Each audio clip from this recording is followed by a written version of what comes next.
ओम नमो भगवते वासुदेवाय। ओम नमो भगवते वासुदेवाय। ओम नमो भगवते वासुदेवाय। भगवत भक्तों, आज हम श्रीमद् भगवत महापुराण के नवम स्कंध के प्रथम अध्याय का श्रवण करेंगे। इसका विषय वैवस्वत मनु के पुत्र राजा सुधुम्न की कथा ये है। तो इसमें संस्कृत का श्लोक आता है, मनवंतराणि सर्वाणि त्वयोक्तानि श्रुतानि मे वीर्याण्यनन्तवीर्यस्य हरेस्तत्र कृतानि च। ये इस अध्याय का प्रथम श्लोक है। इसके अनुसार राजा परीक्षित जी ने श्री सुखदेव जी महाराज से पूछते हैं कि भगवान, आपने सब मनवंतरों और उनमें अनंत शक्तिशाली भगवान के द्वारा किए हुए ऐश्वर्य पूर्ण चरित्रों का वर्णन किया और मैंने उनका श्रवण भी किया। आपने कहा कि पिछले कल्प के अंत में द्रविड़ देश के स्वामी राज ऋषि सत्यव्रत ने भगवान की सेवा से ज्ञान प्राप्त किया और वही इस कल्प में वैवस्वत मनु के रूप में अवतरित हुए। आपने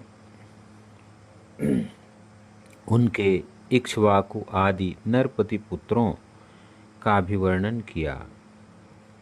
भगवान, अब आप कृपा करके उनके वंश और वंश में होने वालों का अलग अलग चरित्र वर्णन कीजिए।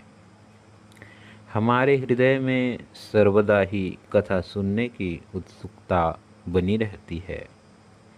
वैवस्वत मनु के वंश में जो हो चुके हों, इस समय विद्यमान हों और आगे होने वाले हों, उन सब पवित्र कीर्ति पुरुषों के पराक्रम का वर्णन कीजिए। श्री सूत जी शौनक आदि ऋषियों से कहते हैं, ब्रह्मवादी ऋषियों की सभा में राजा परीक्षित ने जब यह प्रश्न श्री सुखदेव जी महाराज से किया, तब धर्म के परम मर्मज्ञ भगवान श्री सुखदेव जी ने कहा,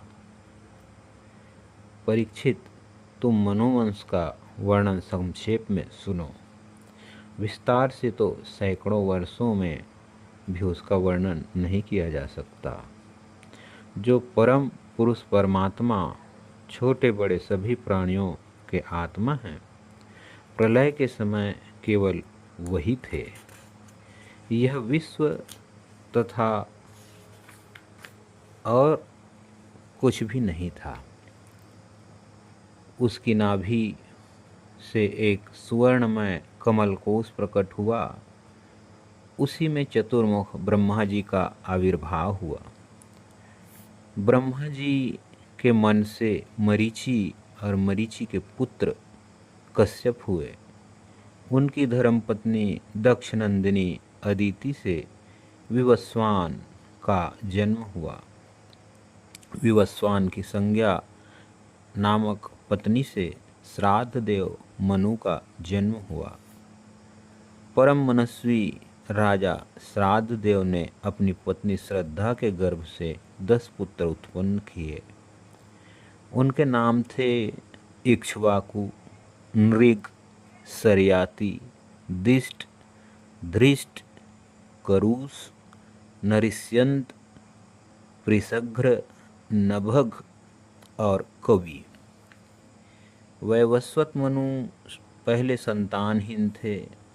उस समय सर्वसमर्थ भगवान वशिष्ठ ने उन्हें संतान प्राप्ति कराने के लिए मित्रावरुण का यज्ञ कराया। यज्ञ के आरंभ में केवल दूध पीकर रहने वाली वैवस्वत मनु की धर्म पत्नी श्रद्धा ने अपने होता के पास जाकर प्रणाम पूर्वक याचना की कि मुझे कन्या ही प्राप्त हो। तब अवर्ध्यु की प्रेरणा से होता बने हुए ब्राह्मण ने श्रद्धा के कथन का स्मरण करके एकाग्र चित्त से वसटकार का उच्चारण करते हुए यज्ञ कुंड में आहुति दी। जब होता ने इस प्रकार विपरीत कर्म किया तब यज्ञ के फलस्वरूप पुत्र के स्थान पर इला नाम की कन्या हुई। उसे देखकर श्राद्ध देव मनु का मन कुछ विशेष प्रसन्न नहीं हुआ। उन्होंने अपने गुरु वशिष्ठ जी से कहा, भगवान, आप लोग तो ब्रह्मवादी हैं, आपका कर्म इस प्रकार विपरीत फल देने वाला कैसे हो गया? यह तो बड़े दुख की बात है। वैदिक कर्म का ऐसा विपरीत फल तो कभी नहीं होना चाहिए। आप लोगों का मंत्र तो पूर्ण है ही, इसके अतिरिक्त आप लोग जितेंद्रिय भी हैं तथा तपस्या के कारण निष्पाप हो चुके हैं। देवताओं में असत्य की प्राप्ति के समान आपके संकल्प का यह उल्टा फल कैसे हुआ? हमारे वृद्ध प्रपितामह भगवान वशिष्ठ ने उनकी यह बात सुनकर जान लिया कि होता ने विपरीत संकल्प किया है। इसलिए उन्होंने वैवस्वत मनु से कहा, राजन, तुम्हारे होता के विपरीत संकल्प से ही हमारा संकल्प ठीक ठीक पूरा नहीं हुआ। फिर भी अपने तप के प्रभाव से मैं तुम्हें श्रेष्ठ पुत्र दूंगा। परम यशस्वी भगवान वशिष्ठ ने ऐसा निश्चय करके उस इला नाम की कन्या को ही पुरुष बना देने के लिए पुरुषोत्तम भगवान नारायण की स्तुति की। सर्वशक्तिमान भगवान श्रीहरि ने संतुष्ट होकर उन्हें मुँह मांगा वरदान दिया, जिसके प्रभाव से वह कन्या ही सुधुम्न नामक श्रेष्ठ पुत्र बन गई। एक बार राजा सुधुम्न शिकार खेलने के लिए सिंधु देश के घोड़े पर सवार होकर कुछ मंत्रियों के साथ वन में गए। वीर सुधुम्न कवच पहनकर हाथ में सुंदर धनुष एवं अत्यंत अद्भुत बाण लेकर हरिणों के पीछा करते हुए उत्तर दिशा में बहुत आगे बढ़ गए। अंत में सुद्युम्न मेरु पर्वत की तलहटी के एक वन में चले गए। उस वन में भगवान शंकर पार्वती के साथ विहार कर रहे थे। उसमें प्रवेश करते ही वीरवर सुधुम्न ने देखा कि मैं स्त्री हो गया हूँ और घोड़ा घोड़ी हो गई है। साथ ही उनके सब अनुचरों ने भी अपने को स्त्री रूप में देखा।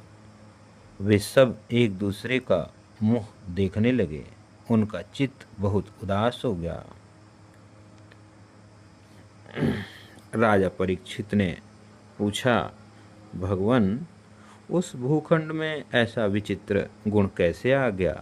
किसने उसे ऐसा बना दिया? आप कृपा करके हमारे इस प्रश्न का उत्तर दीजिए, क्योंकि हमें बड़ा कौतूहल हो रहा है। तब से सुखदेव जी महाराज कहते हैं, परीक्षित, एक दिन भगवान शंकर का दर्शन करने के लिए बड़े बड़े व्रतधारी ऋषि अपने तेज से दिशाओं का अंधकार मिटाते हुए उस वन में गए। उस समय अंबिका देवी वस्त्रहीन थी। ऋषियों को सहसा आया देख वे अत्यंत लज्जित हो गई। झटपट उन्होंने भगवान शंकर की गोद से उठकर वस्त्र धारण कर लिया।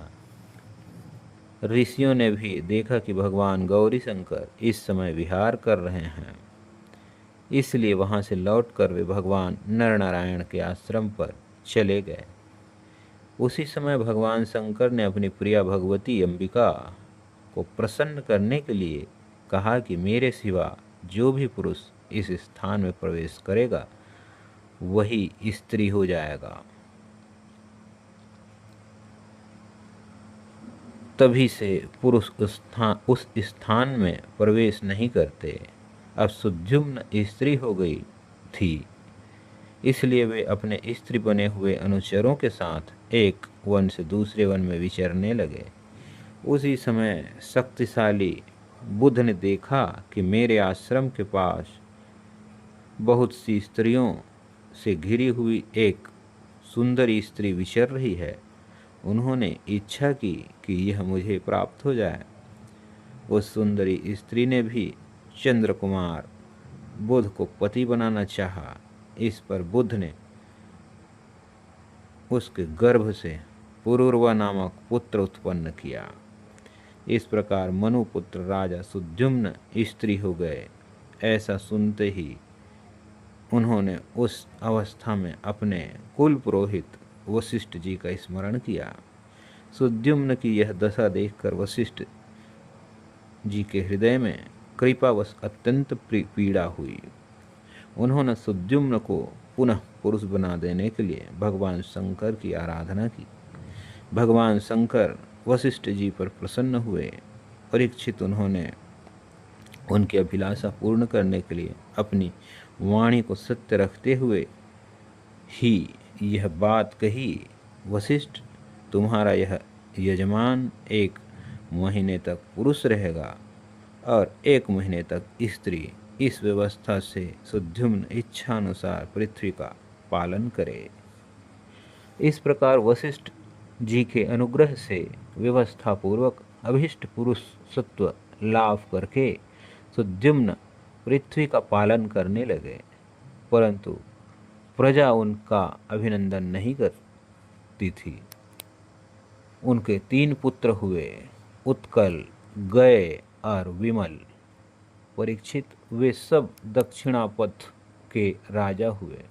बहुत दिनों बाद वृद्धावस्था आने पर प्रतिष्ठान नगरी अधिपति सुद्युम्न ने अपने पुत्र पुरूरवा को राज्य दे दिया और स्वयं तपस्या करने के लिए वन की यात्रा की।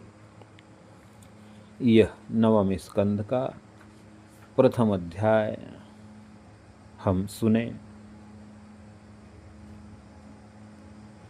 और इतना कहकर मैं अपनी वाणी को विराम देता हूँ।